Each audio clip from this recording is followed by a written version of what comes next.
No soldering is required for this job. You will just need a screwdriver with Y or tri-00, Phillips 00, and optionally I'll be using tweezers and a spudger or a pry tool. I'm going to go ahead and start with the left Joy-Con. So first thing I'm going to do is just take this Joy-Con apart, and to do that we're going to have 4 screws on the back, all using that tri or Y-wing 00. This one's actually already missing a screw, so you don't have to worry about that one. Once those 4 screws are out, this back will pry up. Be very careful because there is a ribbon cable.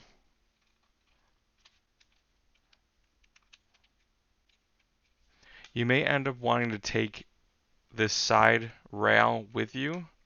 Again, just be very careful because there is a ribbon cable that we don't want to damage. Then that's going to open up, and you can see those 2 ribbon cables that are connected there. You do not want to damage those ribbon cables. Now that we're inside, everything's going to transition over to Phillips, and I'm just going to start disassembling to get these ribbon cables out of the way. So we have 2 screws for the circuit board on the rail, and then we have 2 screws, or sorry, 1 screw right here for the actual rail itself. And we're going to reuse this rail, so keep that aside. You'll see this, the rail release button just popped off, but just go ahead and keep that in place. Okay, now that the back plate is gone, we can set that aside, and we're going to start removing everything on the front side. So everything in here is going to have to come out. The first thing, you're going to have this battery. It is stuck down with a little bit of glue, so I like to just come underneath here and just trying to pop it up. And a lot of times the glue is not that strong. But you just got to be very careful because you don't want to damage the battery. It could cause a lot of problems if you damage this battery. And there we go. Then I just flip the battery aside. And now this center piece here does have 2 screws holding it in. Sorry, 3 screws because there's 1 down here at the bottom as well. So 2 in the center, 1 in the bottom. And that will allow you to lift out this middle piece, but there is a ribbon cable there as well. So I'm going to set that to the side. I'm actually going to go ahead and disconnect that ribbon cable. So to remove this ribbon cable, there's a little black clip here on the other side that needs to go up. Once that's up, you can just pull that ribbon cable out. And that's going to completely free up this centerpiece. Now we still need to remove the button and the circuit board that's attached to this ribbon cable underneath here. With the button, realistically the easiest way is just to get underneath there with the pry bar and pop it up. There is a spring in there, so just be careful. And sometimes it's actually easier to remove this when it's still in the Joy-Con, but either way, should just be able to pop it off. And there we go. And there's just 2 plastic clips holding that on. Now underneath there, you're going to have a circuit board with 1 screw and 2 springs, and we need to save all those.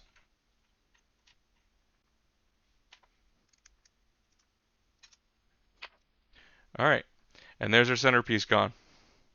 Now we've got to remove everything else. So here we've got a lot of screws holding this in. We've got a couple different pieces.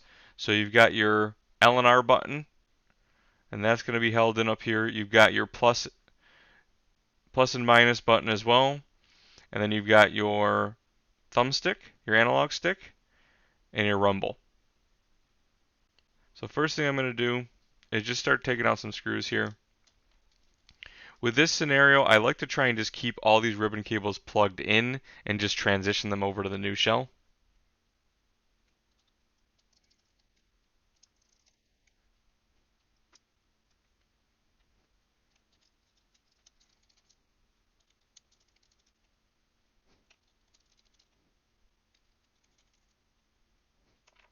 The rumble motor will have some glue holding it in as well. I just like to get underneath it right there, pop it up. Alright, everything should be free now. So I can just kind of lift it all up and out.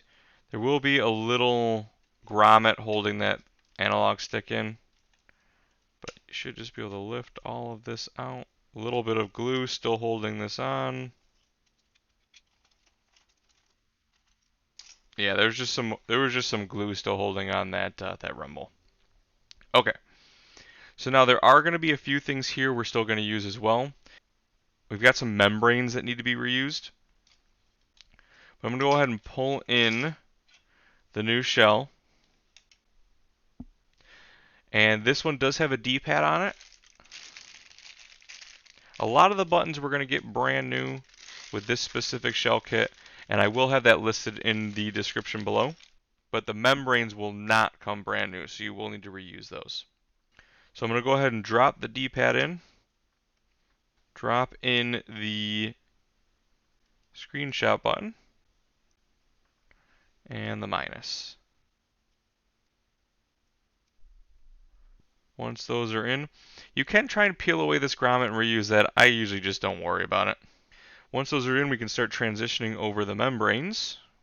So this is where I like to utilize my tweezers and just grab that membrane and drop it on. And the only thing you have to worry about this one is you got to make sure those two squares in the middle match up for the membrane. So I had to move mine around. And then the minus button. Okay, so now that the membranes are in, I can just transition all this over to here.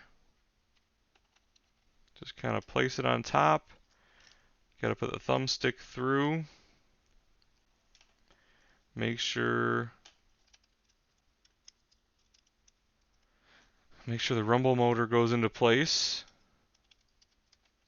That glue's just kind of hanging around for me, causing issues. Okay. And then once I've gotten into this spot, I like to just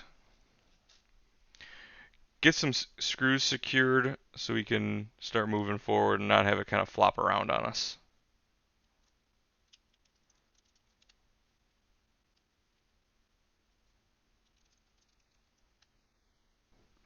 For the main board here, this is where you got to try and remember which is which.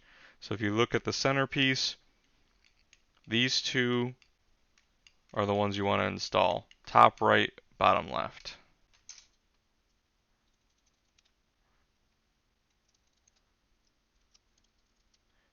The minus button does have two plastic tabs that hold it into the right spot, so you want to kind of tighten it up a little bit, then get it into position, and then tighten it all the way. And then this one just folds over. For the shoulder button, there is two screws.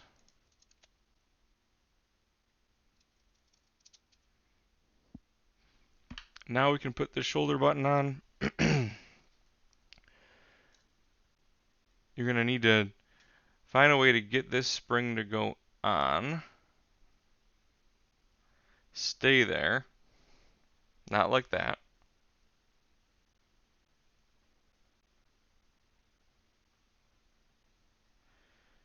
And then put it into place right here. Okay. Now we've got our centerpiece, and we need to attach the trigger button.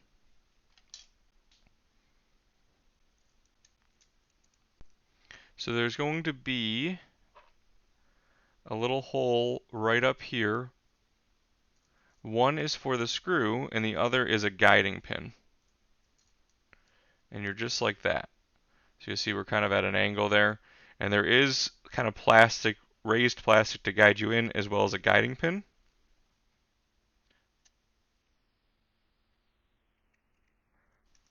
And then we're going to screw that in. Perfect. And now we've got another spring job. So there's going to be two springs that sit down standing up here on either side of the trigger. And then I'm going to go ahead and use a new trigger. which we need ZL. So here's our new trigger. And you need to line up the springs with these two little posts. Sorry, it's tough to see here, but there's two little posts, and those springs need to be on those posts. So this can be a little tricky, and I won't be able to show it too well for you, but you're basically just going to have to push it down, and there you go. I actually got it on the first try. And then you can test it out, see that it flexes there and it works well. Okay. Now we're going to flip this upside down so we can connect this ribbon cable back up onto the main board. So just make sure the black tab is up. And then I like to grab the tweezers so I can get a hold of this. And basically the gold contacts are going to be up. And you're going to have to try and just push it in there. This is where the tweezers come in handy. You can grab onto this and get a little more force. And then once it's in, you can grab your spudger or use your hands. Just make sure it's all the way in there, and then close down that bracket. And then just give it a little light tug and make sure it doesn't come out. All right, I think we are good there. So now I can go ahead and flip this over, and we can install the 3 screws that hold this centerpiece in.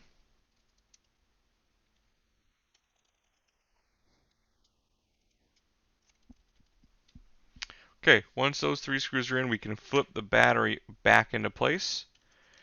With the battery, the only gotcha you got to remember is you want this power wire to go through the gap right here, down here. Now we need to get the buttons and everything out of here and replace that. So you've got your 2 buttons. The nice thing is they can only go in one way. If this ribbon cable would get out of my way, that would be nice. Nope, it just wants to be in my way, but that's fine. So I'm just going to pull this button out. We're going to reuse the grommet. And then this one is SL. But you can see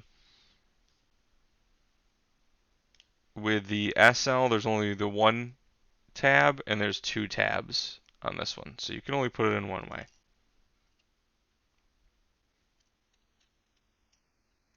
These can be a little tricky to drop in. That's why I like to use the tweezers.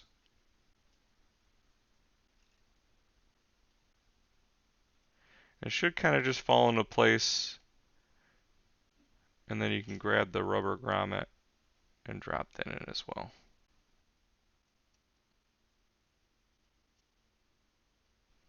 There we go. Wow, that guy does not want to get out of my way. Okay, so let's do the other one.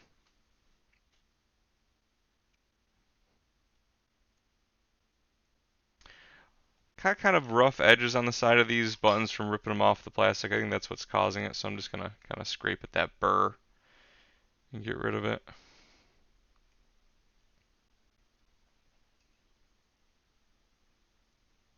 Okay. That's in as well. Now we can reattach the circuit board.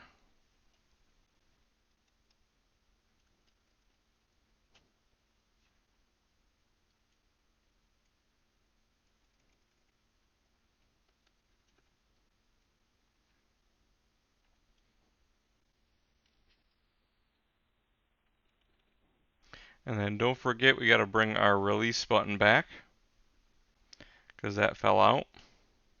So this one's going to be a little bit trickier, especially with that button wanting to fall out. But basically you're going to set the rail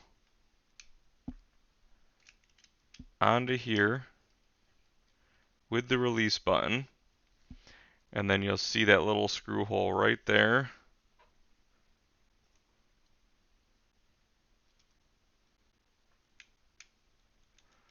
And we're just going to do that. And there we go. Okay, let's put the battery back in place since that fell out. Slide this back shell over the top. Oh, actually, there's a little something wrong there. Let's see, snap that into place.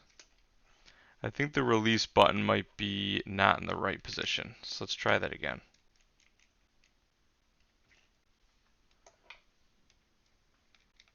Yeah, so the release button has little plastic tabs on it that give you alignment, and that was just not aligned properly. All right, let's try that again. Flip back over, get our battery back in place, get our rumble back in place. Since that glue isn't there, they can fall out a little bit easier, but that shouldn't be a problem in normal operation since everything's closed up. Now let's push the rail into here.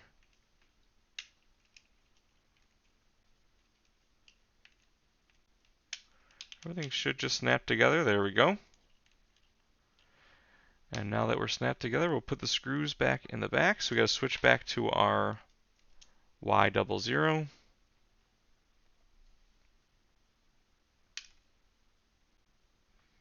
Not very magnetic.